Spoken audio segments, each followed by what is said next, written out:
Welcome to Reread, and just as Anakin Skywalker said, this is where the fun begins. Folks, I am on book 1 of the Lando Calrissian trilogy written by L. Neil Smith, and this one is Lando Calrissian and the Mindharp of Sharu. Now, I've told the story the first time I reviewed these that I was not interested in these at first. When I got it, I just got it just to read something, and ended up loving these, and I was very curious, how would they be the second time through? Well, first off, there's a lot of great stuff here. Lando plays Sabacc a lot, and we get to learn about the game Sabacc, and this is the first time that publication-wise, and maybe even chronological-wise, we got a clear understanding of how to play Sabacc. And it plays, the whole trilogy will play like a gambler's. You know, you'll have some, they'll talk about pots, how the Sabacc cards will change. You know, there's Idiot's Array, there's pure Sabacc hands, there's wins and losses, and Lando's really good at it. And L. Neil Smith basically defined what Sabacc was all about. Now, in this one, he wins. The droid Vufi Ra has to go to another planet to go get him. And there's a few funny references in this book. Remember, this is written back in 1983. Back when it was sci-fi, but what early stories had like dogs and chickens in them. There's a short story in a magazine, the Star Wars Monthly poster or whatever magazine had a very short story where Obi-Wan is talking about dogs and chickens, or using that as an example. This one talks about dinosaurs, radio, and television. I guess they exist there in some way, shape, fashion, or form, but all three of those are mentioned, not at the same time, but during the book. One of the things I love about this is as Lando is in the Millennium Falcon, L. Neil Smith didn't get to take, Lucasfilm would not let him put anything from the established films except for the Millennium Falcon, and L. Neil Smith had to fight for that. But he writes the Millennium Falcon so well. Here's what I mean. Lando gets up, bumps his head on the throttle board that's on the ceiling. You know, the one that, you know, Han's reaching up with his hand and pulling forward. Well, guess what? That's a dumb place to have that, right? And it's funny because you probably would stand up too fast and bonk your head on it. I've never thought about that. And there's a lot of little nuances with the Millennium Falcon that he puts in each one of these books. But that was when I was like, yeah, that is wild. Why is that up there? And Lando goes, what a stupid place to put that. I wonder if L. Neil Smith, this is back before, you know, VHS was really a thing, but he probably thought, that's a weird way to put that, you know, that mechanic on the Millennium Falcon. I don't know. I thought that was very insightful there. There's some jokes in here, some good humor that I still laugh at. One of them after Lando gets busted on some trumped up charges. He knows it's all a farce. They're trying to force him to do something. You know, he can go to jail or do them a favor, you know, and that's what the favor is, the adventure, finding the Mindharp of Sharu. But he's calling Lando all these names. He goes, you scoundrel, dog wagging, or whatever it was, miscreant. And Lando goes, who says miscreant anymore? Like, that's what he's thinking, like, who would say miscreant? And I was like, this is great. It's so funny. Lando plays life like a Sabacc game. As he realizes he's getting bluffed, meaning these are trumped up charges, he puts, it says ante, and then it shows Lando basically just playing all this. Okay, so you got me. What do you want? And then they go, raise, you know, and then they say, well, we'd like you to help us find this, and we'll promise we'll get you off this. And then he goes, call, you know, or raise again, or, you know, call is what Lando goes, okay, I'm going to do this, but here's what I get in return, you know. And it's just really great how that conversation went and how it kind of mimics his life as a gambler, the whole conversation, because life is a gamble to Lando. Lando's a lot of people who think Lando and Han, Lando is just a cheap version of Han. Again, I've argued against this several times, but this book kind of shows you he doesn't fight with his fists, he doesn't fight with guns. You know, he's not an ace pilot like Han Solo is. There's nothing wrong with Han Solo being both of those things. Those are great. But Lando uses his wit to get out of situations, to outwit his opponents and everything. He doesn't want to use the gun he has. He doesn't want to get his clothes, his nice, expensive clothes, dirty in a scrap. And it all makes sense, which is why his character, it really defines his character. Like when the Sorcerers of Tun come, one appears in a cloud of smoke. And the governor of the planet's like, whoa. And Lando's like, Dude, he probably threw that flash through the door. We didn't see it until it went off, and he slipped through the door and just struck a pose as the mist evaporated. He said, Lando knows this guy is just full of parlor tricks. And way back in the early 80s, or you look at the Marvel comic books, magic existed, right? The writers later on had to say, oh, those are just different types of Force users. You have to say that for the Sorcerers of Tund. They're just tricksters. Everything they have is lights, mirrors, smoke and mirrors, magic. Little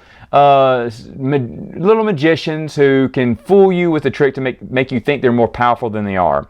Well, they want him to get the Mindharp of Sharu, and that's what he's going after. And the reason they picked him is because he fits the legend. He's the Taku or whatever. I can't find their name down here. But anyway, there's these people, and the reason why none of them can go get it because it has to be someone from away, a faraway traveler, is what legend said would find the Mindharp of Sharu.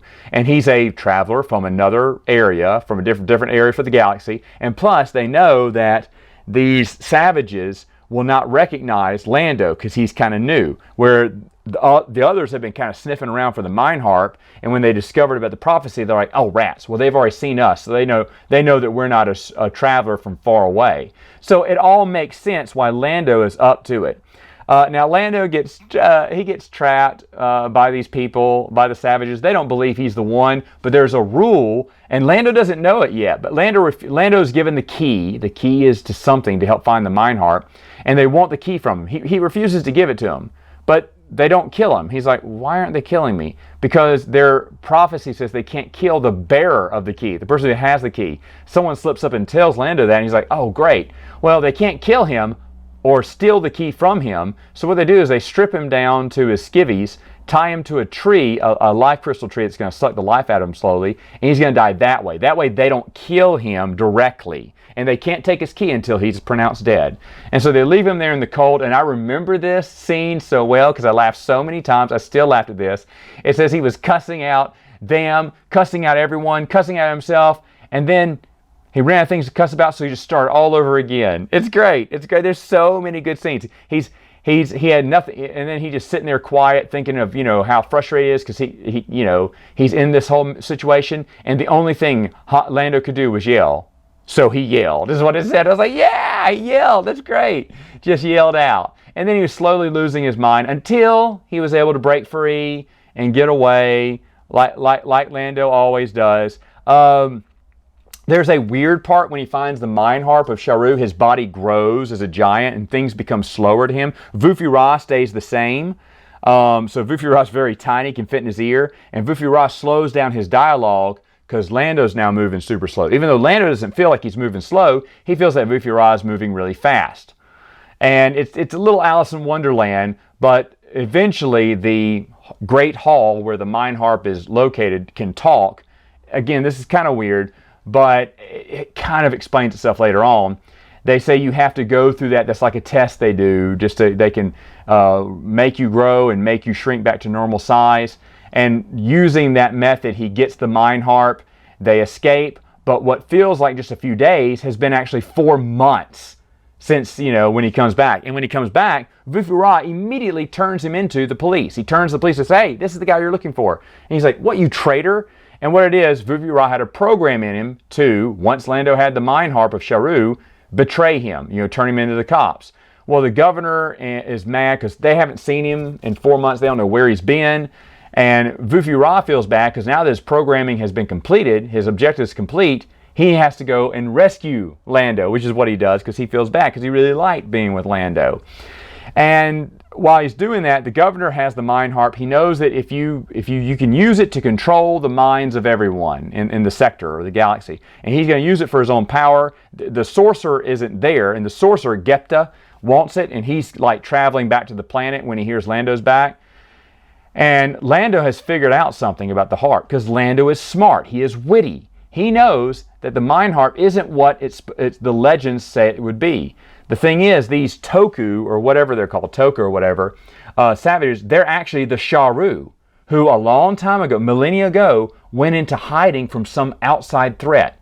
Now, you could say, It was Vufi Ra's people. It was the Vong. It was something. They don't mention what it was, but some threat, and they've even forgot what it was, forced them to kind of abandon their identities and set up this whole mythos around the Mindharp. And the legend was that some outsider would free them, tell them when it was time to come out of hiding. And so Lando, because he matched up some of the tribal people's speech patterns to the hieroglyphics in the pyramid where he found the Mindharp, he kind of put two and two together. Now, he figures this out on his own. You as a reader won't figure it out until he reveals it. But again, Lando's using his smarts. He goes, that Mindharp that's not what it's about, is it? You know, he tells one of the prophets who've been accompanying him the whole time. And so the Mindharp backfires on the governor. The sorcerer is so mad because he wanted it, because with it, supposedly you could maybe control the minds of people in the galaxy. I don't know. But the sorcerer really wanted that. But now Lando wins. He's got the upper hand. He escapes. The Sharu are free. The governor's been destroyed. Gepta's looking up at the sky as Lando's taking off on the Millennium Falcon with the last load of life crystals there'll ever be. These life crystals kind of tie into the awakening of the Sharu.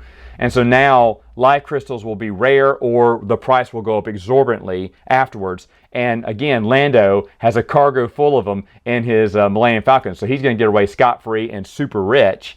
And Gepta gets nothing, not the Mindharp. And he swears revenge. And that's really how it ends. As Lando's taken away, that's like the last paragraph, and Gepta going, no. And you're like, whoa, that was it? That was the ending? No wonder I loved it. I loved it. I love this. L. Neil Smith was pigeonholed by Lucasfilm to not write about the galaxy that we knew from the movies. They said, don't touch the movies. Make it in way outer space. Don't touch any other characters. He can't interact with anyone else from the movies. And he had to force them to give. It was twisting, supposedly, according to his wife, that he had to twist the arm of Lucasfilm to give him Millennium Falcon at least. Something to tie in this series of Star Wars. But working under those parameters, this is an excellent book. It's so much fun. Now, it happens in the Outer Rim, not that big of an adventure, but it basically shows what type of character Lando Calrissian is and how much he differs from Han. I just don't think that many people read this or gave this a shot. But it's fantastic, and I can't wait to review Book 2 next time.